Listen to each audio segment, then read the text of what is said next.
صلی اللہ علیہ وسلم۔ حضرت نوح علیہ السلام کی قوم کو حضرت نوح علیہ السلام نے 1500 سال سمجھایا ہے۔ 15، کچھ لوگوں نے 950 سال لکھا ہے نا، اعلیٰ حضرت نے لکھا ہے 1500 سال عمر ہوئی حضرت نوح علیہ السلام کی۔ اللہ تعالیٰ بندے کو جلدی سزا نہیں دیتا، بلکہ قرآن مجید میں ایک جگہ رب کریم اس طرح بھی فرماتا ہے کہ جب بندے مجھے بھول جاتے ہیں تو میں ان کے لیے نعمتوں کے دروازے کھول دیتا ہوں۔ بندہ سمجھتا ہے کہ میں کچھ تو ہے نا کہ میرے اندر کہ میں جدھر جاتا ہوں خیر ہی خیر ہو جاتی ہے، وہ سمجھتا ہے کہ میری عقل ہے، حالانکہ اللہ اسے ڈھیل دیتا ہے۔ اللہ اسے ڈھیل دیتا ہے۔ گناہوں کی سزا کے 3 طریقے ہیں۔ ایک ہے متنبع کرنا، تنبیہ کرتا ہے اللہ، بندہ متنبع ہو جاتا ہے، یہ اللہ کا بہت بڑا احسان ہوتا ہے۔ ایک ہوتا ہے مہلت دینا، اور ایک تیسرا ہوتا ہے اللہ خفیہ تدبیر کرتا ہے۔ تھوڑا سا سمجھیے گا، انسان پر کوئی آزمائش آئی، فوراً اس کی چھٹی اس نے کہا کہ وہ فلاں جگہ غلطی کی تھی تب ایسا ہوا ہے۔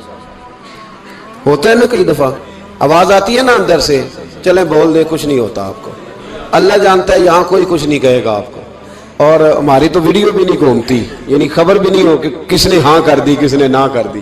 آپ بغیر ٹینشن کے بات چیت کریں، آج کچھ نہیں ہوتا انشاءاللہ تعالی۔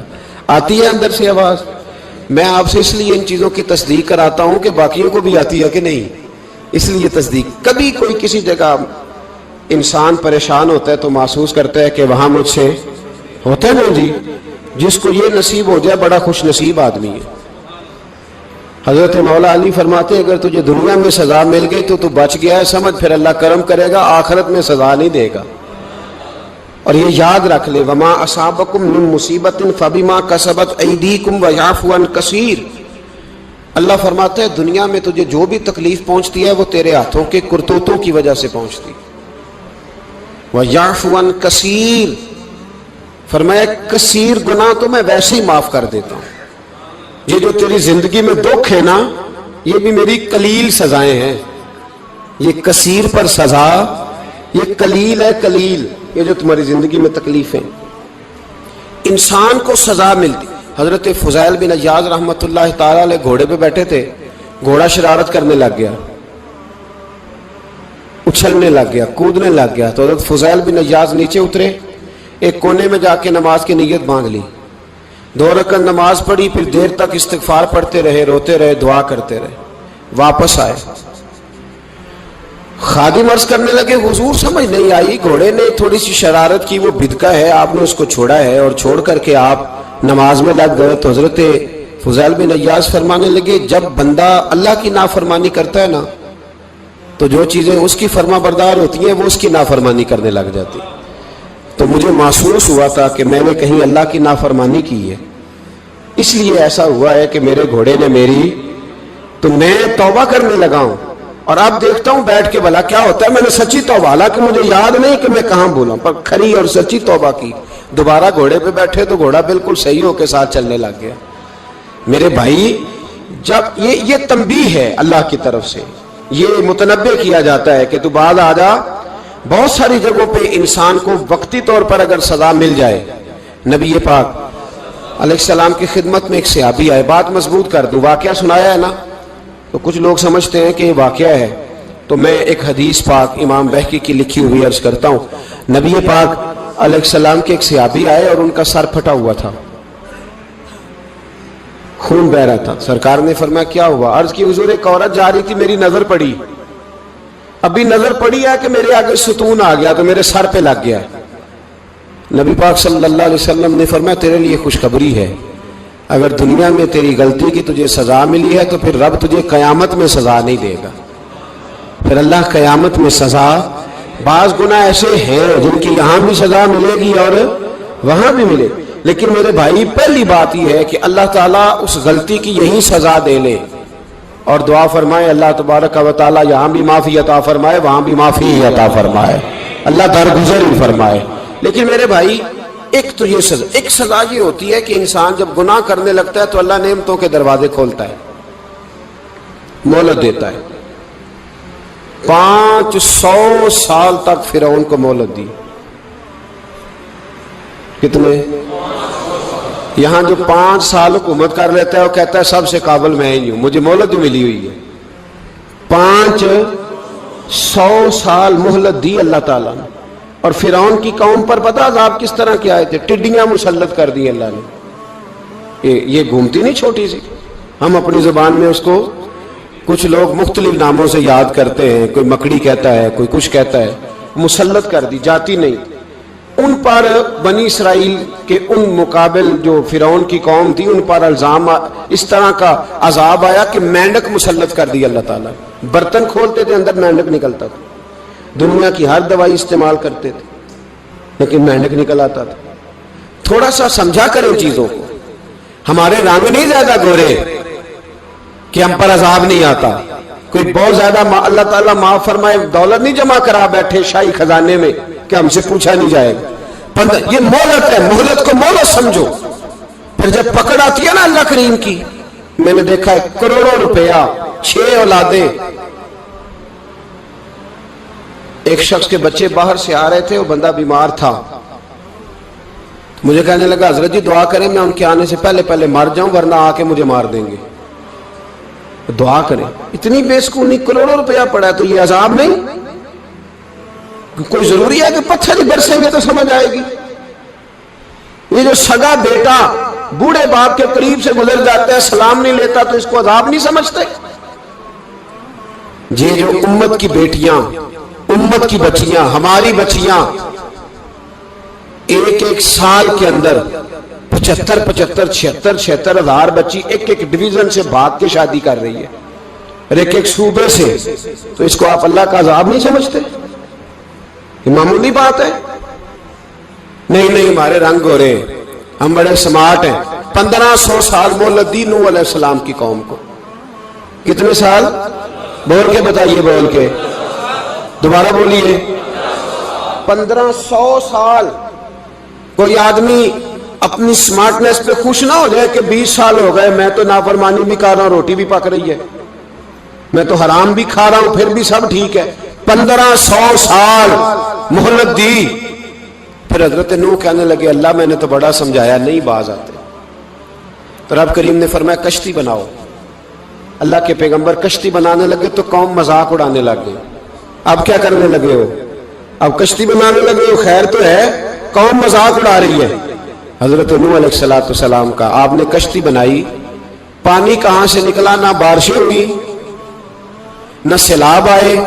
ایک تندور تھا, اس کے اندر سے پانی نکلنا شروع ہو گیا. کبھی تندور سے بھی پانی نکلا ہے, پر جب نکالنے والا چاہتا ہے تو وہاں سے بھی ایک تندور سے پانی نکلا. اتنا نکلا, اتنا نکلا, اتنا نکلا کہ قوم ساری ڈوب گئی. قرآن مجید کے صفحات شہادت دیں گے کہ حضرت نوح کی قوم کا بچہ بہ گیا. بچے صرف وہ تھے جو حضرت نوح کے ساتھ ہو گئے, تباہ ہو گئی. اللہ بے نیاز ہے, بے نیاز. 1500 سال مہلت ملے اور تو پھر بھی کہے رب بڑا کریم ہے معاف کر دے گا. 1500 سال تجھے گنجائش دے اور تو کہے کوئی نہیں, بات معافی ملنی چاہیے ابھی بھی. میرے بھائی, حضرت صالح علیہ السلام کی قوم, حضرت صالح نے تبلیغ شروع کی تو کہنے لگے پہلے معجزہ دکھاؤ.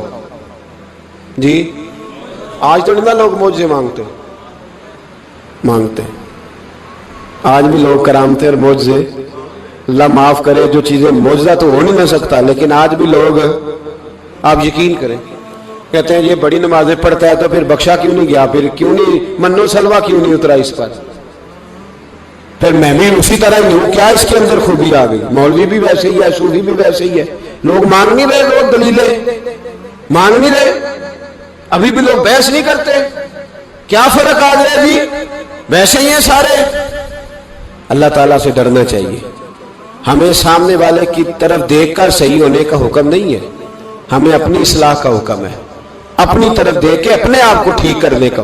الزام لگا کے گزر جانا, اس کا کوئی مطلب سنو اور یاد رکھو. حضرت صالح علیہ السلام سے کہنے لگے پہلے معجزہ دکھائیں, تو حضرت صالح علیہ السلام نے فرمایا اونٹ کہاں سے پیدا ہوتے ہیں؟ کہا اونٹنی کے بطن سے. فرمایا آؤ میں تمہیں پہاڑ کے اندر سے اونٹنی پیدا کر کے دکھاتا ہوں. کہاں سے؟ پہاڑ کے اندر سے حضرت نوح ساتھ لے کے گئے تو پہاڑ کے اندر سے اونٹنی نکلی اور اونٹنی بھی گابن تھی، اس کے پیٹ میں بچہ، اور اونٹنی اتنا دودھ دیتی تھی کہ ساری بستی دودھ پی جاتی تھی، پھر بھی دودھ بچ جایا کرتا تھا۔ لیکن حضرت نوح علیہ السلام نے فرمایا اب تم نے دیکھ تو لیا یہیں سے، یہ جتنا دودھ دے گی روٹی بھی اتنی کھائے گی، ایک دن تم سارے پانی پیو گے، ایک دن یہ سارا پانی پیا کرے گی، ایک دن تم سارے باقی جانوروں کو گھاس کھلاؤ گے، ایک دن یہ اونٹنی، اور اونٹنی کا نام کیا؟ ناقۃ اللہ، اللہ کی اونٹنی۔ کس کی اونٹنی؟ نام کیا ہے؟ اللہ کی، یہ اللہ کی اونٹنی ہے۔ تو حضرت نوح علیہ السلام کی اونٹنی فرمایا اس کی بے ادبی نہ کرنا۔ باز نہیں آئے لوگ، باز نہیں آئے، کہنے لگا جی دودھ دینا تو ٹھیک ہے، پر یہ جو سارا پانی پی جاتی ہے نا یہ صحیح نہیں، یہ جو ساری گھاس کھا جاتی ہے یہ نہیں تھی، دودھ دینا تو ٹھیک ہے پر یہ نہیں صحیح۔ آپ نے فرمایا اسے کچھ نہ کہنا، اللہ کی اونٹنی ہے۔ میں کہا کرتا ہوں ان لوگوں نے ناقۃ اللہ کی بے ادبی کی، حضرت نوح علیہ السلام کی اونٹنی کی ٹانگیں کاٹ دی، صالح علیہ السلام کی۔ اور دیکھو اللہ بڑا بے نیاز ہے، اگر پیدا کرنا جانتا ہے تو حفاظت کرنی نہیں جانتا، لیکن رب کریم نے فرمایا نہ کرنا۔ انہوں نے ان کے پیر کاٹ دیے، کانوں پہ چھریاں لگائیں۔ اونٹنی جب مر گئی، اونٹنی اللہ تبارک و تعالیٰ کی وہ اونٹنی جب مر گئی تو حضرت صالح علیہ السلام کی قوم پر رب کریم نے زلزلہ بھیجا، اذا زلزلت الارض زلزالہا، جب زلزلے آئیں گے اور جب ان کا زلزلہ آنا زلزلہ آتا ہے نا، کیا کرتی ہے قوم؟ لا الہ الا اللہ، لا الہ الا اللہ، کلمے جاری ہو جاتے ہیں۔ بلکہ ایک دفعہ ایسا بھی ہوا کہ مسجدوں میں اعلان ہونے لگے زلزلہ آ رہا ہے، جو فجر کے لیے نہیں اٹھے زلزلے کے لیے وہ بھی اٹھ گئے، جن کا دعویٰ ہے نا میری سویرے آنکھ نہیں کھلتی، ان کی لگی نہیں کتنے گھنٹے، بعد میں بھی نہیں لگی، ٹی وی پہ اعلان ہوتے رہے کوئی نہیں آ رہا سو جاؤ چپ کر کے، لیکن آنکھ لگی۔ موت سے تو ڈرتا ہے، اللہ سے ڈرتا ہی نہیں، موت کا خوف ہے رب کا نہیں۔ زلزلہ آیا، ساری قوم تباہ ہو گئی۔ بتاؤ اگر ناقۃ اللہ کی گستاخی ہو تو اللہ ناراض ہو جاتا ہے، اور اگر اولیاء اللہ کی ہو، اگر اولیاء اللہ کی ہو تو رب ناراض نہیں ہوتا؟ شرم نہیں آتی لوگوں کو داتا صاحب کی بے ادبی کرتے، شرم نہیں آتی لوگوں کو غوث اعظم کی گستاخی کرتے، حیا نہیں آتی جنہوں نے دین پھیلایا ان کی بے ادبی؟ میں درد سے کہتا ہوں، رو کے کہتا ہوں، اور اگر کلیجہ پھٹ سکے تو میں دکھاؤں زخم کتنے۔ ایک حج کے موقع پر ایک بابا جی، اس سال 4,80,000 روپے کا پرائیویٹ حج تھا، اور بابا جی کی کیفیت کمزور تھی، بیچارے بیمار تھے، اس کے باوجود وہ گئے، بوڑھے آدمی، جا کے بیٹھیے بزرگ، اور کتنی مشکل ہے وہاں مینا، مزدلفہ، عرفات، طواف زیارت، کتنا مشکل کام ہے طواف زیارت کرنا، طواف وداع کرنا۔ کس کٹھن سے حج کیا، بڑھاپے میں، پیسے بھی لگائے، اور جب وہ روضہ رسول پہ گئے صلی اللہ، اور انہوں نے جا کے نبی پاک صلی اللہ علیہ وسلم کے روضے کی طرف منہ کر کے درود شریف پڑھا تو ایک ملا نے اٹھ کے کہہ دیا تو مشرک ہے۔ تو میری روح کانپی، میں نے کہا تجھے شرم نہیں آئی، حیا نہیں آئی؟ اس کی عمر دیکھ، کس بڑھاپے میں کہاں سے چلا، کہاں آیا۔ یہ مشرک ہوتا تو کسی مندر میں جاتا، یہ مشرک ہوتا تو کسی گرجے میں جاتا، یہ مشرک نہیں، یہ مومن ہے، اور یہ وہ والا مومن ہے جس کے سینے میں دل جب دھڑکتا ہے تو خالی دھڑکتا نہیں، ساتھ وہ محمد عربی پہ درود و سلام بھی پڑھتا ہے۔ شرم نہیں آتی لوگوں کو، اتنی بڑی گستاخی کرتے، جو روضہ رسول پہ آیا مشرک ہے۔ میں نے جو مولوی کو صاف صاف کہا تھا، میں نے کہا اگر میں مشرک ہوں تو نکالو، مشرک کا داخلہ تو یہاں ویسے منع ہے۔ شرم نہیں آتی؟ اپنی زبان کا ایک پاس کرو کچھ۔ اتنا ظلم، اتنی بڑی فرقہ واریت امت میں، اتنا امت کو تقسیم کرتے ہو، تمہیں شرم نہیں آتی؟ جہاں سے اتحاد کا پیغام دینا چاہیے وہاں سے تم لوگوں کو فرقے کا پیغام دیتے ہو، ایک مقصود فرقے کی تبلیغ کرتے ہو۔ خدا را، تو میں کہہ رہا ہوں ناقۃ اللہ کی بے ادبی پہ عذاب آتا ہے، تو اولیاء اللہ کی بے ادبی پہ نہیں آتا۔ داتا صاحب ساری زندگی تبلیغ کرتے رہے، ایک آدمی نے اٹھ کے کہہ دیا جناب وہ تو شرک کا اڈا ہے، تو رب کریم ناراض نہیں ہوتا ان باتوں سے؟ ہمیں خیال کرنا چاہیے، اللہ سے ڈرنا چاہیے، ان چیزوں سے عذاب آتا ہے اور آ رہا ہے۔ اللہ تعالی ہمیں محفوظ فرمائے۔ اللہ ہمیں اس سے، قوم لوط پہ بھی عذاب آیا، ہم جنس پرستی، مرد مردوں سے بدکاری کرتے. حضرت نوح نے سمجھایا کہ یہ کام درست فطرت کے خلاف ہے, یہ کام درست نہیں. جب انسان یہ کام کرتا ہے تو زمین اور آسمان کانپتے ہیں. اب میں کیسے کھول کے بتاؤں, میرے پاس اعداد و شمار ہیں کہ پاکستان کے اندر اس کام کی کیفیت کیا ہے اور کس طرح کر کے لوگ, میں تو رونا روتا رہتا ہوں داڑھی کا. لوگ کئی دفعہ کہتے ہیں حضرت صاحب پہلے بھی آئے تھے تو داڑھی کی بات, پھر بھی آئے تو داڑھی کی بات. تو میں رونا روتا ہوں, اس لیے روتا ہوں کہ جو کلین شیو نوجوان ہوتا ہے وہ امرد کے حکم میں ہے, اس پر وہی حکم لگتا ہے جو عورت پہ لگتا ہے. اس کے ساتھ مرد کا اٹھنا بیٹھنا اسی طرح ناجائز ہے جس طرح عورت کے ساتھ. حضرت جنید بغدادی رحمت اللہ تعالیٰ علیہ کے سامنے ایک شخص نے کہا وہ کتنا خوبصورت نوجوان جا رہا ہے, تو آپ فرمانے لگے تو حافظ قرآن نہیں؟ کہا ہاں. فرمانے لگے جا اپنے حفظ کی خیر بنا. وہ شخص کہتا ہے میں نے اس بغیر داڑھی والے کلین شیو نوجوان کو بری نظر سے دیکھا, مجھے قرآن پاک ہی بھول گیا, سارا قرآن پاک بھول. اور کتنے سال میں دعائیں کرتا رہا, بیت اللہ کے طواف کرتا رہا, میں یاد بھی کرتا تو نہیں ہوتا. کیسے اب تو ہمارا نعت کہاں بیوٹی پارلر سے ہو کے آتا ہے, ہم کسی اور کو کیا پیغام دیں. وہ پیغام, وہ نظام, وہ طریقہ کار جس کا حکم تھا شریعت میں. قوم لوط پر عذاب آیا. صحیح بیٹھتے ہوں گے بچے جو موٹر سائیکلوں پہ بیٹھتے ہیں. میں نے گجرانوالہ کی سڑکوں پہ بچوں کو, نوجوانوں کو جو تماشے کرتے سرے عام دیکھا ہے تو مجھے ڈر لگتا ہے. اور کوئی روکنے والا نہیں, شغل ہو رہا ہے, ہنس رہے ہیں, اور سامنے عورتیں بھی ہیں, سب ہو رہا ہے. کتنی تکلیف کی بات. حضرت نوح کی قوم یہ کام کرتی تھی, قرآن پاک نے بیان کیا ہے. حضرت نوح نے سمجھایا, فرمایا رب کریم نے تمہیں اپنی خواہش پوری کرنے کے لیے جائز طریقہ عطا فرمایا, عورتوں سے نکاح کرو, اور اس نکاح کی برکت سے جو اللہ تمہیں اولاد دے گا اس کو اللہ تبارک و تعالیٰ تمہارے لیے باعث بخشش بھی فرمائے گا. لیکن جب قوم نہ مانی تو جو قوم لوط کا عمل کرے اس کا علاج قرآن نے بیان فرمایا کہ آسمان سے پتھر برسیں گے. پھر پتھر برسے اور جن کے بڑے بڑے اچھے دماغ تھے ان کے دماغ چکنا چور کر دیے گئے, تباہ کر دیے گئے, ان کے دماغ زمین پر بچھاڑ دیا گیا. اللہ مہلت دیتا ہے, لیکن اس کا مطلب یہ نہیں کہ انسان توبہ نہ کرے. حضرت شعیب علیہ السلام کی قوم پر بھی عذاب آیا, اس لیے کہ بددیانتی کرتی تھی, ناپ تول میں کمی کرتی تھی. میں نے کہا تھا شب قدر کی رات کہ یہ کوئی تماشا ہے کہ شب رات آئی تو ساری رات روتے رہے, یا اللہ معاف کر دے, یا اللہ معاف کر دے, رو رو کے چیخے مار مار روئے. شب قدر آئی تو پھر چیخے ماری, ساری رات روئے. تو جس بندے کا پروگرام ہی نہیں سویرے بدلنے کا, دکان پہ بیٹھ کے پھر وہی ناپ تول میں کمی, پھر وہ اللہ تعالیٰ معاف کرے. میں ایک مضمون پڑھ رہا تھا تو وہ فوڈ کے اسپیشل لوگ میں لکھا تھا مہربانی کرو ملاوٹ ہی اچھی چیز کی کر لو, مرچ میں کیری تو نہ ملاؤ اینٹوں کی, وہ تو بیمار کرتی ہے, وہ تو خون کی آنتوں کو روک دیتی ہے. وہ کہنے لگا, اور وہ کہتا میں تمہیں بتاتا ہوں کون کون سی چیز ملائی جا سکتی ہے, وہ ملا لو. خدا را اس قوم پہ رحم کرو, مہربانی. ایک دوست ہے ہمارے, میں وزیر آباد میں ان کے گھر بیٹھا تھا تو ایک میڈیکل, میرا کسی شخص پہ اعتراض کرنے کا میں مجموعی بات کرتا ہوں. میں ایسے ڈاکٹروں کو جانتا ہوں جو اللہ تعالیٰ فضل کرے سچ مچ کے نیک ہیں, اچھے لوگ.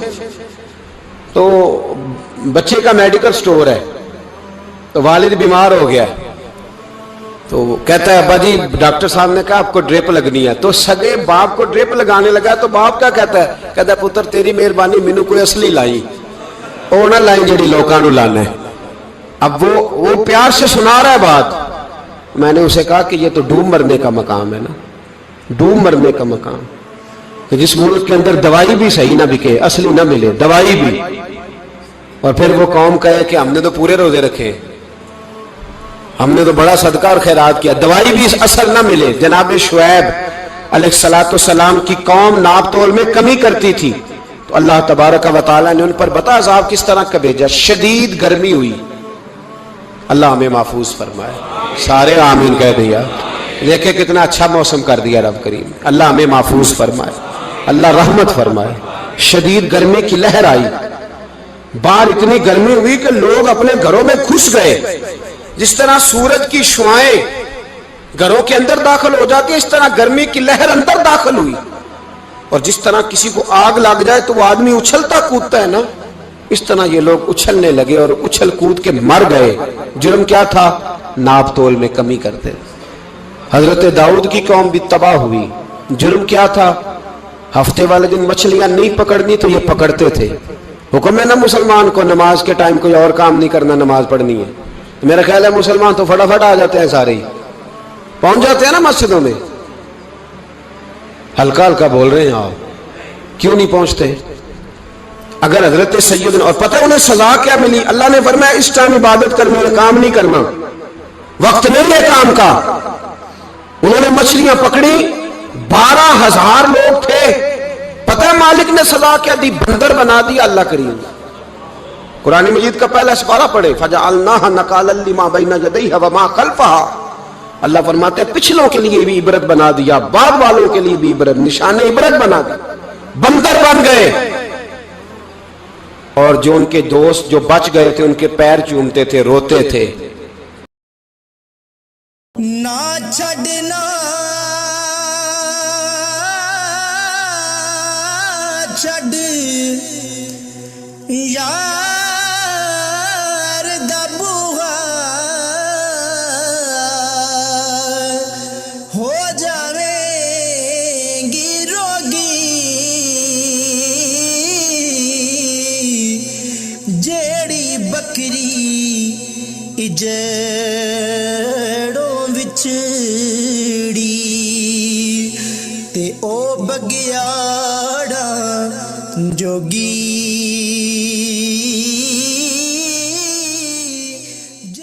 ٹر گئے یار جدائیاں والے،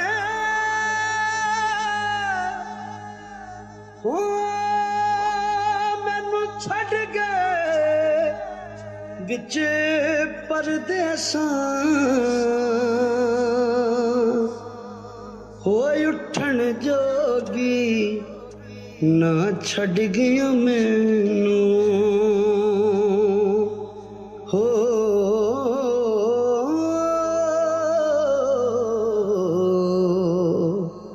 بیٹھی ہنجواں ہار